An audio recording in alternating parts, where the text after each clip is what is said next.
Ladies and gentlemen, the President of the United States, Barack Obama. President George W. Bush. President Bill Clinton. President George H.W. Bush. President Jimmy Carter.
The first document that we will sign is entitled A Framework for Peace in the Middle East, agreed at Camp David. And the text of these two documents will be released tomorrow.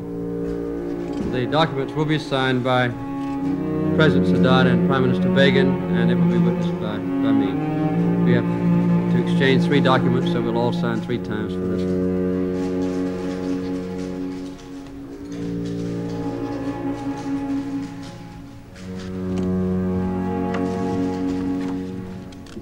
I might say that the first document is quite comprehensive in nature, encompassing a framework by which Israel can later negotiate peace treaties between herself and Lebanon, Syria, Jordan, as well as the outline of this document that we will now sign.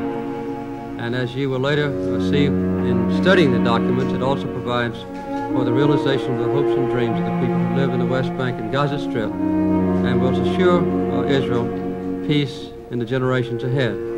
This second document is the one relating to a framework for a peace treaty between Egypt and Israel.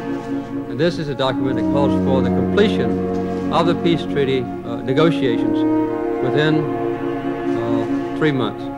And I have noticed the challenge extended by these two gentlemen to each other, and they will complete within 3 months. I might say that this document encompasses almost all of the issues between the two countries and resolves those issues.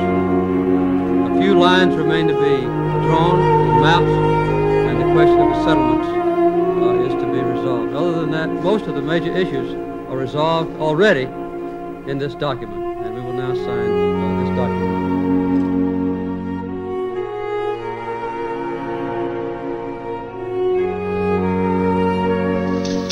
We continue to face a grave situation in Iran, where our embassy has been seized and more than 60 American citizens continue to be held as hostages in an attempt to force unacceptable demands on our country.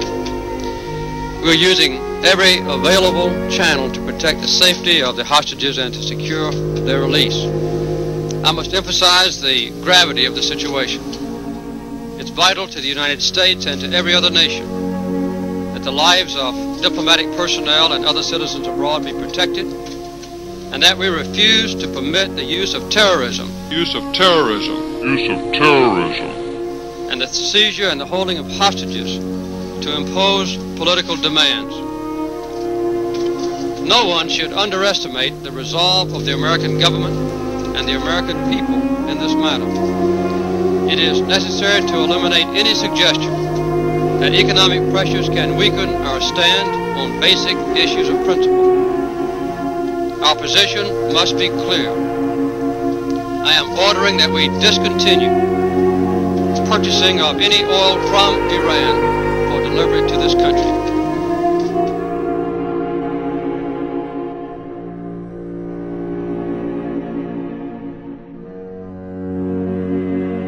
Obviously, our first thoughts this morning are with the victims, their families, and the city of Boston.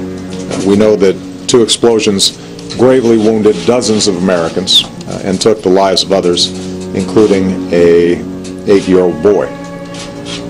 This was a heinous and cowardly act, and given what we now know about what took place, the FBI is investigating it as an act of terrorism. Anytime bombs are used to target innocent civilians, it is an act of terror. What we don't yet know, however, is who carried out this attack or why, whether it was planned and executed by a terrorist organization, foreign or domestic, or was the act of a malevolent individual. We also know this: the American people refuse to be terrorized.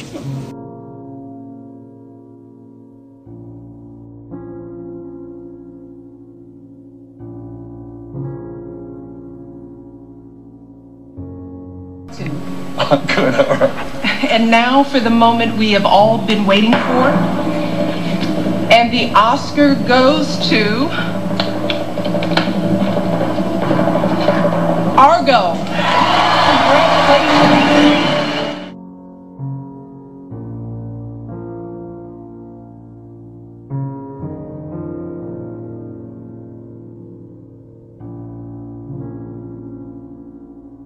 Frank Reynolds. Good evening. Now we know the United States has passed the word to the Shah of Iran. It's time for him to leave his country. This is not being said publicly, but officials here in Washington are confirming it privately. Here's the story from diplomatic correspondent Barry Dunsmore. At the time that the Shah was meeting his new civilian government this past weekend, he was aware that the U.S. had made its decision. It was a subtle decision. It did not constitute a public disavowal of the Shah, nor in any way call for his abdication.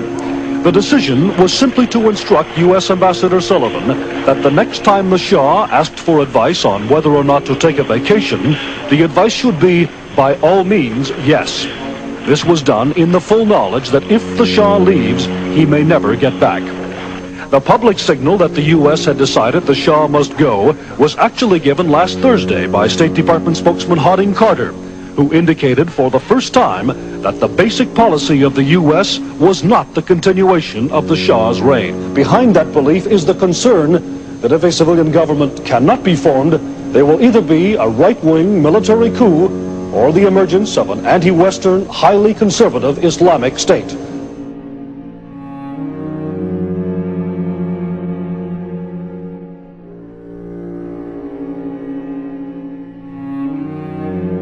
We will not countenance Iran getting a nuclear weapon. My policy is not containment. My policy is to prevent them from getting a nuclear weapon, because if they get a nuclear weapon, that could trigger an arms race in the region. It would undermine our non-proliferation goals. It could potentially fall into the hands of terrorists.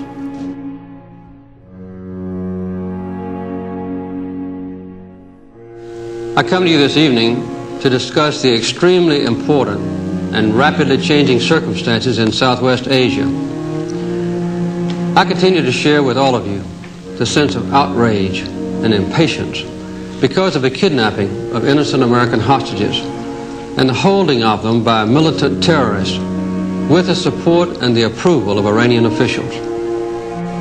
Recently, there has been another very serious development which threatens the maintenance of the peace in Southwest Asia.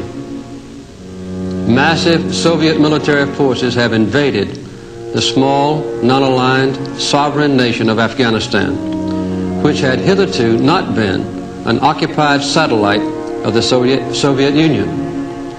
50,000 heavily armed Soviet troops have crossed the border and are now dispersed throughout Afghanistan, attempting to conquer the fiercely independent Muslim people of that country. The Soviets claim, falsely, that they were invited into Afghanistan to help protect that country from some unnamed outside threat. But the president, who had been the leader of Afghanistan before the Soviet invasion, was assassinated, along with several members of his family, after the Soviets gained control of the capital city of Kabul. Only several days later was a new puppet leader even brought into Afghanistan by the Soviets. This invasion is an extremely serious threat to peace because of a threat of further Soviet expansion into neighboring countries in Southwest Asia, and also because such an aggressive military policy is unsettling to other peoples throughout the world. This is a callous violation of international law and the United Nations Charter. It is a deliberate effort of a powerful atheistic government to subjugate an independent Islamic people. We must recognize the strategic importance of Afghanistan to stability and peace. A Soviet-occupied Afghanistan threatens both Iran and Pakistan and is a stepping stone to possible control over much of the world's oil supplies. To possible control over much of the world's oil supplies.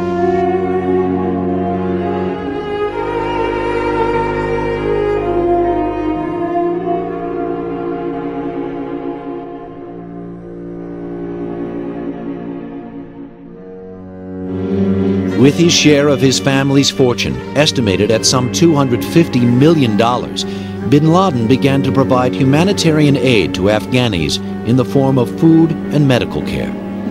He set up the service office, first in Peshawar, and started to document who was coming in, where they were from, what their next of kin was, what their medical problems might be. Started to fund ways to get people in, to set up the training camps. Osama was one of the key fundraisers. He did a lot of good works. We're talking about building orphanages and homes for widows of martyrs, Afghans who died. Bin Laden also commandeered some of the heavy earth-moving equipment owned by his family's company. Of course, the first things he could do were the practical things that he knew. Bring bulldozers and money and dig a system of trenches for the front lines, for fighting. Bin Laden even manned the bulldozers himself, a dangerous job since they were often fired on by Soviet helicopters. Some later claimed to have seen him working right through the bombardments. Bin Laden became a hero to the Afghans, not just a financier. Though he still had a taste for custom-made English boots, he lived, ate, and fought with the Mujahideen and wore their native dress. All he had to really do was provide the money. He didn't have to physically place himself in danger. He didn't have to physically go into Afghanistan and share the life, the privations, the hardships of the Mujahideen themselves. But he did it. Bin Laden helped to recruit Muslims from all over the world to help drive the Russians, avowed atheists, out of Afghanistan. He brought volunteers in at his own expense and trained them in a camp he set up.